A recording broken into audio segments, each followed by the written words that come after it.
ఆదికాండము 7-9 అధ్యాయాలు. ఆదికాండము 7వ అధ్యాయం. యెహోవా, ఈ తరము వారిలో నీవే నా ఎదుట నీతిమంతుడవై ఉండుట చూచితిని గనుక నీవును నీ ఇంటివారును ఓడలో ప్రవేశించుడి. పవిత్ర జంతువులలో ప్రతి జాతి పోతులు 7, పెంటులు 7, పవిత్రములు కాని జంతువులలో ప్రతి జాతి పోతును పెంటియు 2, ఆకాశ పక్షులలో ప్రతి జాతి మగవి 7, ఆడవి 7. నీవు భూమి అంతటి మీద సంతతిని జీవముతో కాపాడునట్లు నీ యొద్ద ఉంచుకొనుము. ఎందుకనగా ఇంకను 7 దినములకు నేను 40 పగుళ్లను 40 రాత్రులను భూమి మీద వర్షము కురిపించి నేను చేసిన సమస్త జీవరాశులను భూమి మీద ఉండకుండా తుడిచివేయుదునని నోవహుతో చెప్పెను. తనకు యెహోవా ఆజ్ఞాపించిన ప్రకారము నోవహు యావత్తు చేసెను. ఆ జలప్రవాహము భూమి మీదికి వచ్చినప్పుడు నోవహు 600 ఏండ్లవాడు. అప్పుడు నోవహును అతనితో కూడా అతని కుమారులను అతని భార్యయు అతని కోడండ్రను ఆ ప్రవాహ జలములను తప్పించుకొనుటకై ఆ ఓడలో ప్రవేశించిరి. దేవుడు నోవహును ఆజ్ఞాపించిన ప్రకారం పవిత్ర జంతువులలోను అపవిత్ర జంతువులలోను పక్షులలోను నేలను ప్రాకు వాటన్నింటిలోను మగది ఆడుది జతలుగా ఓడలోనున్న నోవహు నొద్దకు చేరిను. 7 దినములైన తరువాత ఆ ప్రవాహ జలములు భూమి మీదకి వచ్చెను. నోవహు వయస్సు యొక్క 600 సంవత్సరము 2వ నెల 17వ దినమున మహాగాధ జలముల ఊటలన్నీయు ఆ దినమందే విడబడెను. ఆకాశపు తూములు విప్పబడెను. 40 పగుళ్ళను 40 రాత్రులను ప్రచండ వర్షము భూమి మీద కురిసెను. ఆ దినమందే నోవహును నోవహు కుమారులకు షేమును హామును యాపేతును నోవహు భార్యయు వారితో కూడా అతని 3 కోడండ్రను ఆ ఓడలో ప్రవేశించిరి. వీరే కాదు, ఆయా జాతుల ప్రకారము ప్రతి మృగమును, ఆయా జాతుల ప్రకారము ప్రతి పశువును, ఆయా జాతుల ప్రకారము నేల మీద ప్రాకు ప్రతి పురుగును, ఆయా జాతుల ప్రకారము ప్రతి పక్షియు, నానా విధములైన రెక్కలు గల ప్రతి పిట్టయు ప్రవేశించెను. జీవాత్మ గల సమస్త శరీరులలో రెండేసి ఓడలోనున్న నోవహు వద్ద ప్రవేశించినవన్నీయు దేవుడు అతనికి ఆజ్ఞాపించిన ప్రకారము సమస్త శరీరులలో మగదియు ఆడుదియు ప్రవేశించును. అప్పుడు యెహోవా ఓడలో అతని మూసివేసెను. ఆ జల ప్రవాహము 40 దినములు భూమి మీద నుండగా జలములు విస్తరించి ఓడను తేలచేసినందున అది భూమి మీద నుండి పైకి లేచెను. జలములు భూమి మీద ప్రచండముగా ప్రబలి మిక్కిలి విస్తరించినప్పుడు ఓడ నీళ్ల మీద నడిచెను. ఆ ప్రచండ జలములు భూమి మీద అత్యధికముగా ప్రబలినందున ఆకాశమంతటి క్రిందనున్న గొప్ప పర్వతములన్నీయు మునిగిపోయెను.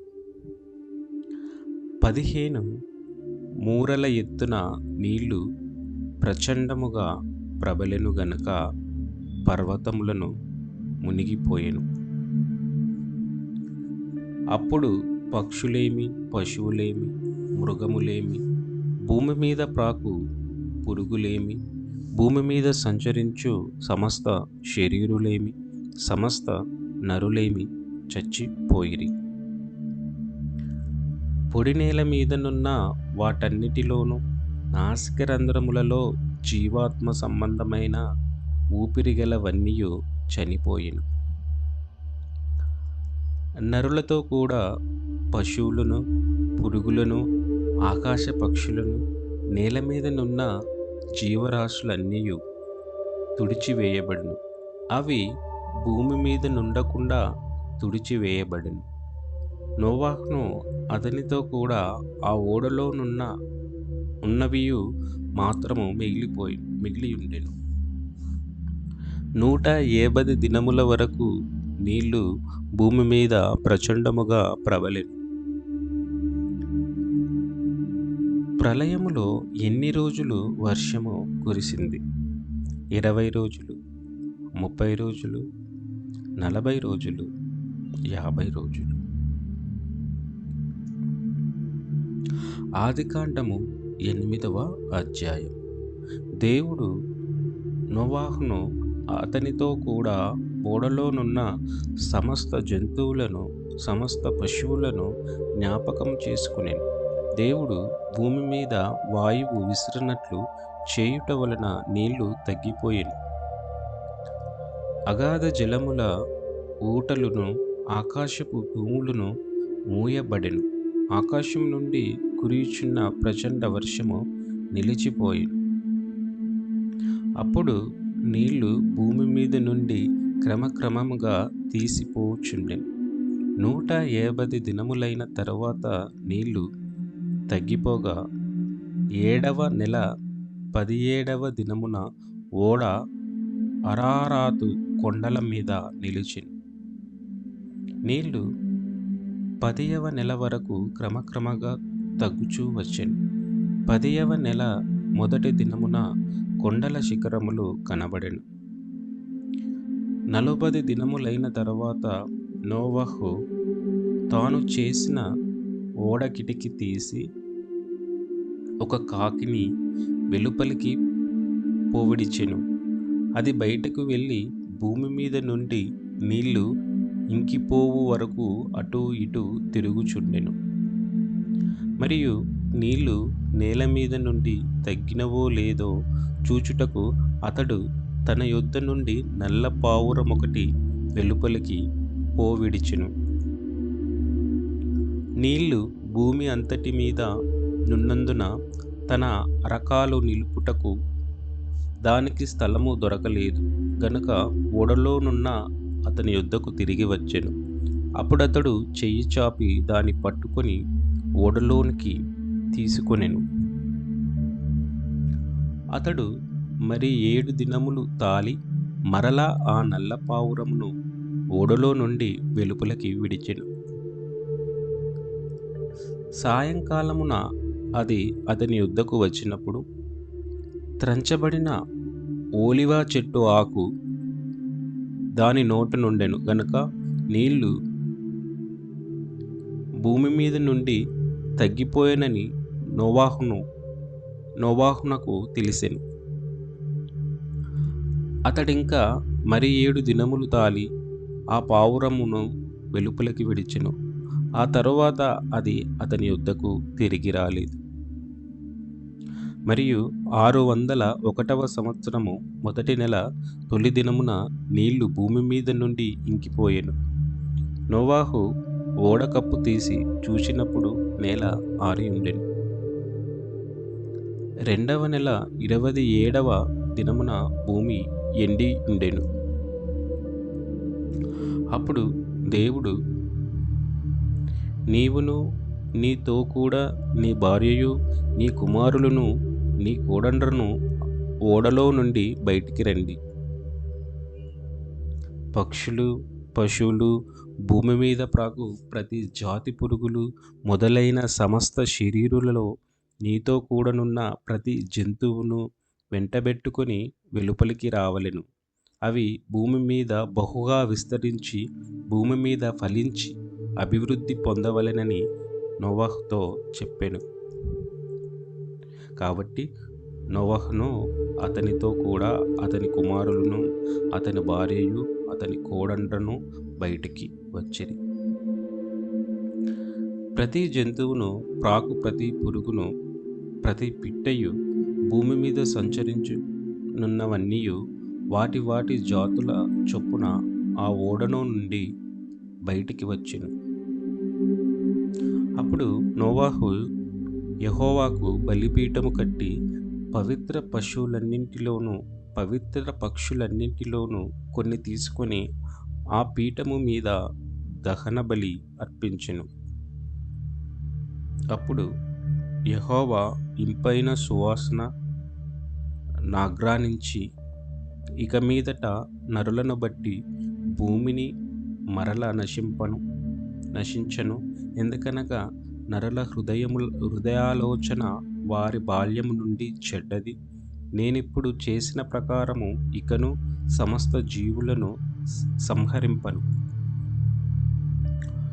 భూమి నిలిచియున్నంత వరకు వెదకాలమును కోతకాలమును శీతోష్ణములను వేసవి శీతాకాలములను రాత్రింబగళ్లను ఉండక మానవని తన హృదయములలో అనుకొనెను. పావురము ఏది తెచ్చి నోవహు తీసుకువచ్చింది? ద్రాక్షాకు, ఆలివాకు, తాటి ఆకు, మామిడి ఆకు. ఆదికాండము 9వ అధ్యాయం. మరియు దేవుడు నోవహును అతని కుమారులను ఆశీర్వదించి, మీరు ఫలించి అభివృద్ధి పొంది భూమిని నింపుడి. మీ భయమును మీ బెదురును అడవి జంతువులన్నిటికిని ఆకాశ పక్షులన్నిటికిని నేల మీద ప్రాకు ప్రతి పురుగుకును సముద్రపు చేపలన్నిటికిని కలుగును. అవి మీ చేతి కప్పగింపబడి ఉన్నవి. ప్రాణము గల సమస్త చరములు మీకు ఆహారమగును. పచ్చని కూర మొక్కల నిలిచినట్లు వాటిని మీకిచ్చి ఉన్నాను.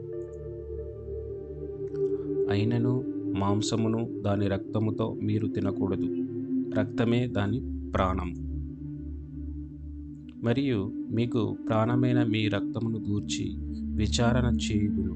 దాని గూర్చి ప్రతి జంతువును నరులను విచారణ చేయుదును. ప్రతి నరుని ప్రాణమును గూర్చి వాని సహోదరుని విచారణ చేయుదును. నరుని రక్తమును చిందించుచు వాని రక్తము నరుని వలననే చిందించబడను. ఏలయనగా దేవుడు తన స్వరూపమందు నరుని చేసెను. మీరు ఫలించి అభివృద్ధి నొందుడి. మీరు భూమి మీద సమృద్ధిగా సంతానము కని విస్తరించుడని వారితో చెప్పెను. మరియు దేవుడు నోవహు అతని కుమారులతో, ఇదిగో నేను మీతోనూ మీ తదనంతరము మీ సంతానముతోనూ మీతో కూడనున్న ప్రతి జీవితోనూ పక్షులేమి పశువులేమి మీతో కూడా సమస్తమైన భూ జంతువులేమి ఓడలో నుండి బయటికి వచ్చిన సమస్త భూ జంతువులతోనూ నా నిబంధన స్థిరపరచుచున్నాను. నేను మీతో నా నిబంధన స్థిరపరచుదును. సమస్త శరీరులు ప్రవాహ జలముల వలన ఇకను లయపరచబడరు. భూమిని నాశనం చేయుటకు ఇకను జల ప్రవాహము కలుగుదని పలికెను. మరియు దేవుడు నాకును మీకును మీతో కూడనున్న సమస్త జీవరాశులకును మధ్య నేను తరతరములకును ఏర్పరచుచున్న నిబంధనకు గురుతు ఇదే. మేఘములో నా ధనస్సును ఉంచితిని. అది నాకును భూమికిను మధ్య నిబంధనకు గుర్తుగా నుండును. భూమిపైకి నేను మేఘమును రప్పించినప్పుడు ఆ ధనుస్సు మేఘములో కనబడును. అప్పుడు నాకును మీకును సమస్త జీవరాశులకును మధ్యనున్న నా నిబంధనను జ్ఞాపకము చేసుకొందును గనుక సమస్త శరీరులను నాశనము చేయుటకు అలాగు ప్రవాహముగా నీళ్లు రావు. ఆ ధనస్సు మేఘములో నుండును. నేను దాన్ని చూసి దేవునికిని భూమి మీదనున్న సమస్త శరీరులలో ప్రాణము గల ప్రతి దానికిని మధ్యనున్న నిత్య నిబంధనను జ్ఞాపకము చేసుకొందుననెను. మరియు దేవుడు నాకును భూమి మీదనున్న సమస్త శరీరులకును మధ్య నేను స్థిరపరిచిన నిబంధనకును గురుతు ఇదే అని నోవహుతో చెప్పాను. ఓడలో నుండి వచ్చిన నోవహు కుమారులు షేము, హాము, యాపేతును. వారు హాము కనానుకు తండ్రి. ఈ ముగ్గురు నోవహు కుమారులు. వీరి సంతానము భూమి అంతటా వ్యాపించెను. నోవహు వ్యవసాయము చేయనారంభించి ద్రాక్ష తోట వేసి పిమ్మట ద్రాక్షరసము తాగి మత్తుడై తన గుడారంలో వస్త్రహీనుడుగా నుండెను. అప్పుడు కనానుకు తండ్రి అయిన హాము తన తండ్రి వస్త్రహీనుడై ఉండుట చూచి బయటనున్న తన ఇద్దరు సహోదరులకు ఆ సంగతి తెలిపెను.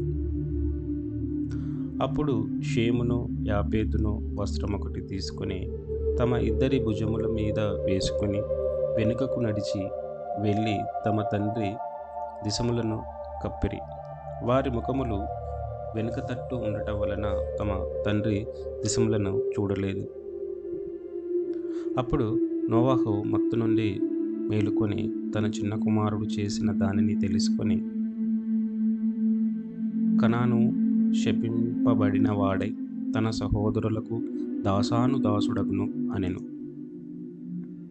మరియు అతడు షేము దేవుడైన యెహోవా స్తుతింపబడును గాక, కనాను అతనికి దాసుడగును. దేవుడు యాపేతును విశాలపరచును, అతడు షేము గుడారములలో నివసించును, అతనికి కనాను దాసుడగును అనెను. ఆ జలప్రవాహము గతించిన తరువాత నోవహు 350 ఏండ్లు బ్రతికెను. నోవహు బ్రతికిన దినములన్నీ 950 ఏండ్లు. అప్పుడతడు మృతి పొందెను. దేవుడు భూమిని మళ్ళీ నీటితో నాశనం చేయనని గుర్తుగా ఏమి ఉంచాడు? సూర్యుడు, నక్షత్రం, వానధనస్సు, గాలి.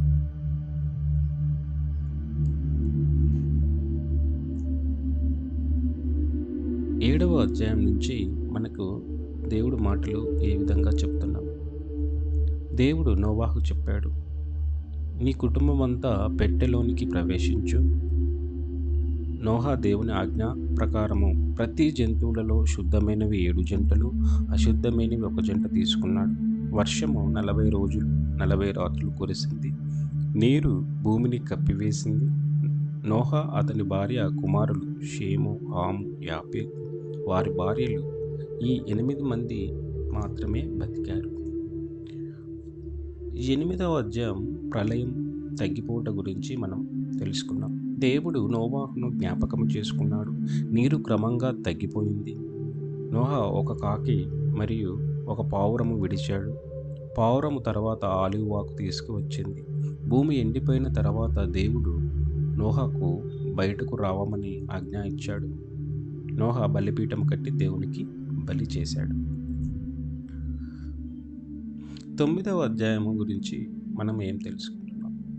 దేవుడు నోహాను అతని కుటుంబాన్ని ఆశీర్వదించి భూమిని నింపుడి అని చెప్పాడు. దేవుడు వాగ్దానం చేశాడు, మళ్ళీ భూమిని నీటితో నాశనం చేయను. ఆ వాగ్దానం గుర్తుగా వానధనుస్సును ఆకాశంలో ఉంచాడు.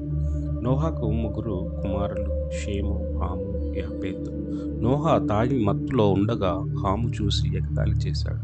షేము యాపెతు తండ్రిని మర్యాద చేశారు. చిన్ని ముగింపు ప్రార్థన. ప్రభువా, నోహాలాగా విధేయత ఉండే మనస్సు మాకివ్వు. నీ ఆజ్ఞలతో నడవడానికి ధైర్యము మరియు నమ్మకం ఇవ్వు తండ్రి. కష్టాలు వచ్చినా నీ నిరీక్షణపై ఆశ ఉండాలని సహాయం చేయము తండ్రి. నీ వాగ్దానం ఎప్పటికీ నిలిచి ఉంటుంది. దానికి కృతజ్ఞతలు. యేసు నామంలో ప్రార్థించుచున్నాం. ఆమేన్.